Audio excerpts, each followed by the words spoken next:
Fanomezan-danjany maha olona ny mpiasa hanatrarana ny tanjona excellence na ny fampianarana ambony na ny fikarohana siantifika. Ny mpiasa no miara-mientana, miara-miasa ahafahana miara-mandroso hatrarana n'izany tanjona izany.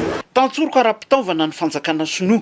Misy toerana fanaraha-mason'ny fahasalamany reny bevoka eto. Ankoatran'ny toera-pitsaboana ankapobeny sy ny fandraisana ireo marary noho ny loza ateraky ny asa. Mpitsabo ray sy mpitsabo-panampy roa no miasa eto. Fotoana jeritodika ny vanim-potoana toy izao, 5 volana nisahanana ny andraikitra mahaminisitra ny professeur Blanche Nirina Risard. Diagnostika nahafantarana fa maro ny fanarenana tsy maintsy atao.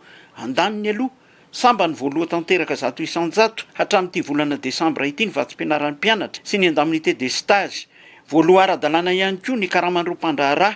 Ankilany, ny fepetrany raisina ho fanarenana, isan'ireny momba ny toeram-ponenan'ny mpianatra, izay raha mahita fa tsy zarizary tanteraka.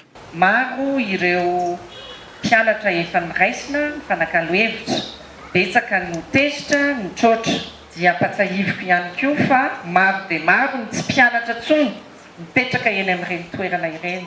Amin'ny taona 2021 dia ho raisitsika didy ny jery akaiky ny ametrahana izay tsy mpianatra ary ny karakaraina sy ametrahana amin'ny laoniny izay tena mpianatra. Momba ny fifandonan'ny samy mpianatra tany amin'ny université ny Fianarantsoa kosa, fampanarahana ny lalàna araka ny voasoratra momba ny LMD ary arahana eran'izao tontolo izao no votoatiny ny fanapahan-kevitra no raisin'ny ministera, ny tsinjovana rahateo, ny kalitao ny mari-pahaizana omena sady ho fanamahivanana ny ray aman-dreny sy ny mpianatra. Misy ny lalàna mifeny diplôma L, licence, patsahiviko hoe ny contrôle de connaissance amin'ny mpianatra dia amin'ny alalan'ny contrôle continu na sy amin'ny alalan'ny fanadinana farany taona.